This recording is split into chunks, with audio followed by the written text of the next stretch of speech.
आज हम लोग को यह सूचना मिली है, मीडिया में, अखबारों में, सब जगह आ रहा है, चैनल्स पर, कि राज्यकर्मी के प्रस्ताव पर मुहर लग गई है कैबिनेट की। ये हम सब के लिए बहुत ही खुशी का दिन है, ये हमारी जीत का दिन है, ये हमारे लिए विजय दिवस है आज, कि हमारे संघर्ष से आज हमें सफलता मिली है, जो बहुत सालों से हम इंतजार कर। कैबिनेट में मोहर लग चुकी है, राज्यकर्मी का दर्जा नियोजित शिक्षकों को मिल गया। देखिए, शिक्षक नेता आप सब जान रहे होंगे, अमित विक्रम हमारे साथ हैं, लगातार गरजते थे कि राजकर्मी चाहिए, राजकर्मी चाहिए, मोहर लग गया। अब बताइए क्या क्या होने वाला है।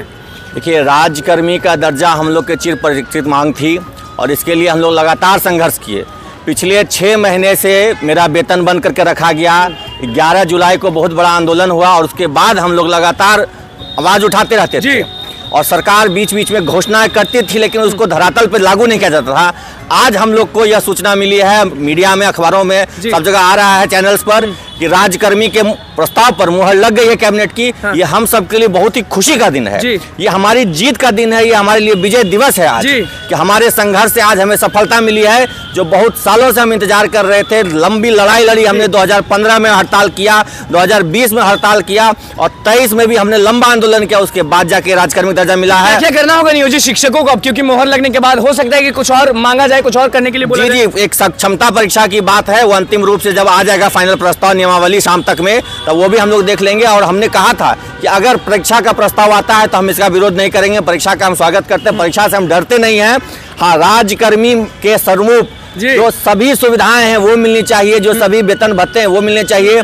हमने विशिष्ट शिक्षक नाम का भी हम लोग विरोध किया था और हमें खबर है कि विशिष्ट शिक्षक नाम हट गया है, सहायक शिक्षक का पद क्रिएट किया गया है, वो भी हमारे लिए। विशिष्ट शिक्षक जिसका आप विरोध कर रहे थे, जिस नाम से आप चिढ़ रहे थे एक तरह से, बिल्कुल जिस नाम का विरोध था वो नाम भी हट गया है। अब हम लोग को सहायक शिक्षक, जो पूर्व में पद था एक सहायक शिक्षक का, उस पद पर हमारी बहाली हो रही है, समायोजन होगा और हम लोग उसका स्वागत करते हैं। जो हमारी समझी जाए, नियोजित शिक्षक शिक्षक नेता है, मतलब कि सबकी जीत समझी जाए, बिल्कुल जीत समझी जाए। और अगर 1-2 मुद्दे उसमें होंगे जिस पर मतभेद होगा, अंतिम रूप से नियमावली आएगी तो उसका हम लोग अध्ययन करके और कोशिश करेंगे, आगे प्रयास जारी रहेगा कि उसमें सुधार हो। और हमको पूरा भरोसा है, जब सरकार ने इतना बड़ा डिसीजन ले लिया कि राज्यकर्मी बना रहे हैं सभी को, तो अगर छोटी मोटी बातें होंगी कहीं पर, जैसे हमारे ट्रांसफर को लेकर के एक मांग है कि हमारी शिक्षिका बहनों को, विशेष करके दिव्यांग साथी हैं हमारे और कई सारे शिक्षक भी अपने घर परिवार से बहुत दूर पोस्टेड हैं, वर्षों से वो ट्रांसफर का इंतजार कर रहे हैं, उनका ट्रांसफर मिलना चाहिए था, इसकी मांग है। इसके अलावा जो सेवा शर्त में जो आप पे स्ट्रक्चर बनाने वाले थे,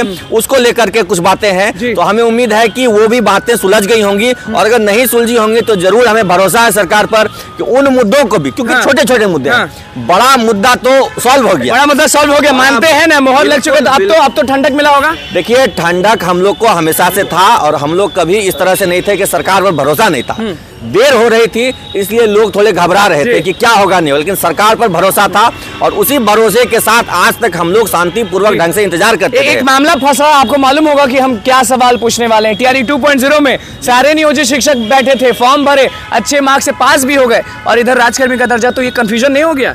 कोई कंफ्यूजन की स्थिति नहीं है, जिनको जो बेहतर लगेगा उसको चुनेंगे।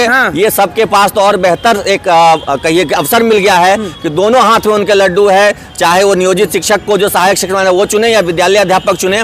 और हमारी मांग सदा रही है कि सबको सुविधाएं समान मिले, चाहे विद्यालय अध्यापक। सुविधाओं के बारे में आप बात करते हैं, हमेशा बोलते हैं कि एक तरह का सुविधा मिलना चाहिए। सुविधा में जैसे HRA है, NPS है, ग्रेचुटी है, ये सब मांग हम लोग एक समान करते हैं। जो ट्रांसफर की पॉलिसी है वो एक समान होनी चाहिए, तो उसमें कहीं कोई अंतर नहीं होना चाहिए, पे स्ट्रक्चर सेम होना चाहिए। हमारे पिछले कई वर्षों का जो अनुभव है उसको काउंट करना चाहिए पे स्ट्रक्चर तय करते समय। यही सब मांग है हमारी और मुझे लगता है, पूरा भरोसा है कि ये सारी मांगों को सरकार स्वीकार करेगी, कर ही चुकी होगी। और अगर थोड़ा बहुत कहीं 19-20 रहा, मोहर लग गया है तो जो 19-20 रहा होगा उसको भी दुरुस्त कर लिया जाएगा, उसको हम लोग करवा लेंगे। सरकार से मिलजुल करके बैठ के बातचीत करेंगे और कहेंगे जब इतना बड़ा चीज आपने दे दिया है तो छोटी मोटी चीजों को दूर कर दीजिए और खुशी खुशी हम लोग दिवाली मनाएंगे, होली मनाएंगे।